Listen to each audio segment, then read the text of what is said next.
نبی کریم صلی اللہ علیہ وآلہ وسلم نے فرمایا، آدمی کے گناہ گار ہونے کے لیے یہی کافی ہے کہ وہ اپنے زیر کفالت لوگوں کو ضائع کر دے۔ سوچئے جب شوہر بیوی اور بچوں کا خرچ ہی پورا نہ کرے تو یہ کتنی بڑی ذمہ داری کی کوتاہی ہے۔ شوہر کے ذمے ہے کہ وہ پورے گھر کی جو ذمہ داری ہے اس کو پورا کرے، سب کے حقوق پورے کرے جو کہ اس پہ فرض ہیں۔ کہا جاتا ہے کہ اولاد مرد کی قسمت کی ہوتی ہے اور جو مرد کی کمائی میں برکت ہوتی ہے نا وہ عورت کے نصیب سے ہوتی ہے۔ اب یہاں پہ یہ بات بڑی سمجھنے والی ہے کہ عورت کے نصیب سے کیسے ہوتی ہے، تو اس ٹاپک پہ آج ہم بات کرتے ہیں اور اس میں دیکھتے ہیں کہ اس میں کون سی کوتاہی ہے یا ذمہ داری کو کیوں پورا نہیں کیا جاتا۔ السلام علیکم، کیسے ہیں جی آپ سب لوگ؟ امید ہے کہ آپ سب لوگ ٹھیک ٹھاک ہوں گے، خوش باش ہوں گے۔ اللہ تعالی ہمیشہ آپ کو خوش رکھیں۔ سب سے پہلے آپ نے کر لینا میرے چینل کو سبسکرائب، ویڈیو کو لائک، کمنٹ اور شیئر۔ آج پھر ایک نئے دن کا آغاز ہو گیا اور وہی ہمارے برتن، پانڈے، کھانے اور یہی ہم نے سارا دن کرنا ہے۔ تو سارے دن کی روٹین آپ کے ساتھ شیئر کرتی ہوں اور ساتھ ہم یہ اس ٹاپک پہ بات کرتے ہیں کہ کیونکہ اس ٹاپک کو جو میری بہن یا سسٹر اس صورتحال سے گزر رہی ہے نا کہ اس کے حقوق پورے نہیں کیے جاتے یا پھر اس کا نفقہ پورا نہیں کیا جاتا یا اس کو خرچ نہیں دیا جاتا یا اس کی ضروریات نہیں پوری کی جاتی، تو وہی جانتی ہے کہ یہ اس کا کتنا بڑا مسئلہ ہے۔ اور یقین جانے کہ یہ کوئی نہیں سمجھتا کہ اس کے ساتھ کیا بیت رہی ہے، حتیٰ کہ یہاں تک کہ جو اس کے اپنے بہن بھائی، اپنے فیملی ہوتی ہے وہ بھی دستبردار ہو جاتے ہیں۔ ان کو اس چیز کی کوئی پرواہ نہیں ہوتی کہ اس کا میاں اس کے ساتھ کیا سلوک کر رہا ہے، خرچ دے رہا ہے یا نہیں دے رہا۔ اور جب ایک عورت کا ذمہ دار جو شخص ہے وہی اس کو خرچ نہیں دے گا تو دوسرا کوئی کیوں دے گا؟ اور وہ کیسے سروائیو کرے گی؟ وہ کیا کرے گی؟ وہ تو محتاج ہو کر رہ جائے گی، فقیروں جیسی زندگی ہو جاتی ہے اس طرح کی عورت کی۔ تو اللہ تعالیٰ میری سب بہنوں کے لیے جو اس طرح کی صورتحال سے گزری ہیں آسانیاں پیدا کرے۔ تو آگے دیکھتے ہیں کہ اس ٹاپک میں کون سی کوتاہیاں ہیں۔ اگر شوہر بیوی کا نفقہ ادا نہ کرے یا اس کی ضروریات پوری نہ کرے تو کیا اس کی کمائی میں برکت رہتی ہے؟ اسلام اس بارے میں کیا حکم دیتا ہے، کیا کہتا ہے؟ یہ سوال بہت سی خواتین کے دل میں ہوتا ہے اور بہت سے مردوں کو بھی اس پر غور کرنے کی ضرورت ہے، کیونکہ شادی صرف محبت کا نام نہیں بلکہ ذمہ داریوں کا بھی نام ہے۔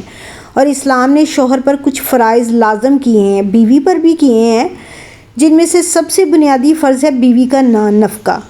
نفقہ ہوتا کیا ہے؟ سب سے پہلے یہ سمجھ لیتے ہیں کہ نفقہ سے کیا مراد ہے۔ نفقہ میں شامل چیزیں ہیں کھانا، لباس، رہائش، علاج اور روزمرہ کی ضروریات۔ اب روزمرہ کی ضروریات میں جیسے آپ نے کہیں جانا ہے، آپ کو رینٹ چاہیے یا آپ کے کسی فیملی ممبر پہ آپ نے کوئی پیسہ خرچ کرنا ہے تب آپ کو پیسے چاہیے، کسی شادی پہ جانا ہے، بہت ساری روزمرہ کی ضروریات ہو سکتی ہیں۔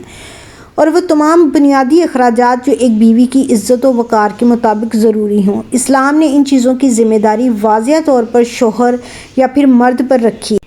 اللہ تعالیٰ قرآن مجید میں فرماتے ہیں کہ مرد عورتوں پر نگہبان ہیں، کیونکہ اللہ نے ایک کو دوسرے پر فضیلت دی ہے اور اس لیے کہ وہ اپنے مال خرچ کرتے رہیں۔ اس آیت میں اب یہ واضح ہوتا ہے کہ شوہر کی سربراہی کا ایک بڑا سبب یہ ہے کہ وہ اپنے مال سے گھر والوں پر خرچ کرے۔ اگر کوئی مرد خرچ ہی نہ کرے، ذمہ داری ہی نہ اٹھائے تو پھر وہ اس منصب کا حق کیسے ادا کر سکتا ہے؟ اور اگر میری کسی بہن کے شوہر اس طرح کر رہے ہیں یا مرد ایسی چیزیں کر رہے ہیں تو کیا ایسی کمائی میں برکت ہوتی ہے؟ اب اصل سوال کی طرف آتے ہیں کہ کیا ایسے شوہر کی کمائی میں برکت ہو سکتی ہے جو بیوی کے حقوق ادا نہیں کرتا، اس کو خرچ نہیں دیتا، اس کے نفقہ ادا نہیں کرتا؟ اسلامی تعلیمات کی روشنی میں جواب یہ ہے کہ ظاہری طور پر تو مال زیادہ ہو سکتا ہے لیکن برکت نہیں ہوتی، کیونکہ برکت صرف زیادہ پیسے کا نام نہیں ہے، بلکہ ویسے میرا تو یہ ماننا ہے کہ اس کا مال بھی زیادہ نہیں ہوتا، وہ اس بات کو سمجھے یا نہ سمجھے اس کا مال بھی زیادہ نہیں ہوگا۔ مال انہی شوہروں کا زیادہ ہوتا ہے جو اپنی ذمہ داری کو سمجھتے ہیں اور اپنی بیویوں کا کم از کم آپ جو بنیادی ضرورتیں ہیں ان کو ضرور پورا کریں اور کوشش کریں پورا کرنے کی۔ برکت کا مطلب یہ ہوتا ہے کہ تھوڑے مال میں خیر ہونا، سکون ہونا، بیماریوں سے حفاظت، گھریلو امن، دل کا اطمینان، اولاد میں خیر، رزق کا نفع ہونا اور جو شخص ظلم کرے، حق مارے اور اپنے ہی گھر والوں کو محروم رکھے، اس کی کمائی سے برکت اٹھ سکتی ہے، یعنی کہ اس کی کمائی میں برکت نہیں ہو سکتی اور ہوتی نہیں ہے۔ یہ بڑی سمجھنے والی بات۔ اب جب ہمارے گھروں میں بے برکتی ہو جاتی ہے تو بے برکتی کی نشانیاں کیا ہیں؟ ایسے مال میں بے برکتی کی کئی نشانیاں ہوتی ہیں، مثلاً آمدنی بہت کم مگر بچت صفر، گھر میں مسلسل لڑائیاں، دل کا سکون ختم، بیماریوں پر پیسہ لگنا شروع ہو جاتا ہے، کاروبار میں رکاوٹیں آنی شروع ہو جاتی ہیں، اولاد کی نافرمانی، ذہنی پریشانی، یہ سب بعض اوقات حقوق العباد ضائع کرنے کی وجہ سے ہی ہوتا ہے۔ میری بہت ساری بہنیں جو ہیں وہ میرے ساتھ ایگری کریں گی کہ بعض شوہروں کی سوچ ہی غلط ہوتی ہے۔ بعض مرد کہتے ہیں کہ میں کماتا ہوں، میری مرضی، میں جہاں مرضی خرچ کروں، لیکن اسلام نہیں یہ کہتا۔ اسلام کہتا ہے کہ تمہاری کمائی میں سب سے پہلا حق تمہارے زیر کفالت لوگوں کا ہے۔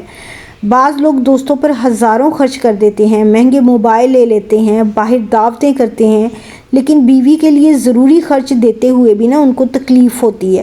یہ طرز عمل نہ تو اسلامی ہے اور نہ ہی اگر ہم معاشرتی طور پہ دیکھیں یا سماجی طور پہ تب بھی یہ اچھا عمل نہیں ہے۔ بہترین شوہر کون ہے؟ نبی کریم صلی اللہ علیہ وآلہ وسلم نے فرمایا، تم میں سے بہترین وہ ہے جو اپنے گھر والوں کے لیے بہترین ہو۔ اچھا شوہر وہ نہیں ہے جو صرف باہر لوگوں کے سامنے اچھا بنے، بلکہ وہ ہے جو گھر میں اپنی بیوی کے نفقہ پورا کرے، حقوق ادا کرے، اپنے سارے فرض پورے کرے۔ اگر شوہر مالی طور پر کمزور ہونا تو یہ بہت اہم بات ہے۔ اس چیز کو بھی ہم واضح کر دیتے ہیں کہ اگر شوہر واقعی مالی مشکلات میں ہے، روزگار کم ہے اور اپنی استطاعت کے مطابق کوشش کر رہا ہے تو یہ ایک الگ بات ہے۔ اسلام کسی کو اس کی طاقت سے زیادہ تکلیف نہیں دیتا، لیکن مسئلہ وہاں ہے جہاں طاقت کم ہونے کے باوجود شوہر خرچ نہ دے۔ یہ بات تو میں نے پہلے بھی کہی ہے کہ جو بنیادی ضرورتیں ہیں وہ تو بیویوں نے اپنے شوہروں سے ہی لینی ہوتی ہے۔ ہاں اگر خواہشات پوری کرنے کے لیے نہیں ہے تو کوئی مسئلہ نہیں ہے، اس پر صبر بھی کیا جا سکتا ہے، انتظار بھی کیا جا سکتا ہے اور اپنی آمدنی کو بڑھانے کے لیے کوشش بھی کی جا سکتی ہے اور اللہ سے دعا بھی کی جا سکتی ہے۔ اپنی بہنوں سے یہی کہوں گی کہ اگر واقعی آپ کی شوہر کی آمدنی کم ہے یا کوئی حالات اس طرح کے ہیں تو آپ اپنی خواہشات پہ تھوڑا کمپرومائز کریں، لیکن بنیادی ضرورتیں، کچھ ضرورتیں ایسی ہوتی ہیں ان کو کرنے کے بغیر ہمارا گزارا نہیں ہوتا، تو وہ تو کرنی ہوتی ہیں، تو اس چیز کو سمجھنا بہت ضروری ہے۔ اور اگر کسی عورت کا شوہر واقعی غفلت کر رہا ہو تو پہلے نرمی سے سمجھائیں، پیار سے بات کریں، اسلامی حوالے سے اس کو بتائیں، خاندان کے بڑوں کو درمیان میں لائیں، دعا کریں، لیکن خاموش رہ کر ظلم سہنا ہمیشہ درست نہیں ہوتا، تھوڑی آواز بھی اٹھائیں اپنے حقوق کے لیے۔ شوہروں کے لیے نصیحت ہے کہ یاد رکھیں بیوی پر خرچ کرنا صدقہ ہے، اہل و عیال پر خرچ اجر ہے اور بیوی کا حق ادا کرنا عبادت ہے۔ نبی کریم صلی اللہ علیہ وآلہ وسلم نے فرمایا ہے کہ جو لقمہ تم اپنی بیوی کے منہ میں ڈالتے ہو اس پر بھی اجر ملتا ہے۔ سوچئے جو خرچ آپ ثواب سمجھ کر کریں گے اس میں برکت بھی ہوگی اور عزت بھی ہوگی۔ ایک اور حدیث میں بھی آیا ہے کہ قیامت کے دن جو سب سے پہلی چیز میزان میں تولی جائے گی کسی شوہر کی یا مرد کی، وہ ہے اپنی بیوی کے ساتھ حسن سلوک۔ یہ سب سے پہلے تولا جائے گا میزان میں۔ تو یہ دیکھیں کہ اگر آپ بیویوں کے ساتھ اچھا سلوک نہیں کریں گے تو آپ وہاں پہ فیل ہو جائیں گے۔ اور اگر اپنی کمائی میں برکت چاہتے ہو تو حلال رزق کماؤ، حقوق العباد ادا کرو، بیوی بچوں پر خوش دلی سے خرچ کرو، صدقہ کرو، شکر ادا کرو اور ظلم سے بچو۔ گھر وہی خوشحال ہوتا ہے جہاں حقوق ادا کیے جاتے ہیں، اور وہ مال بھی کبھی بھی بابرکت نہیں ہو سکتا جس میں اپنے ہی گھر والوں کا حق مارا جائے۔ اس لیے اگر کوئی شوہر اپنی بیوی کا نفقہ ادا نہیں کرتا تو اسے فوراً اپنی اصلاح کر لینی چاہیے، کیونکہ رزق کی برکت صرف محنت سے نہیں بلکہ انصاف اور تقوی سے بھی آتی ہے۔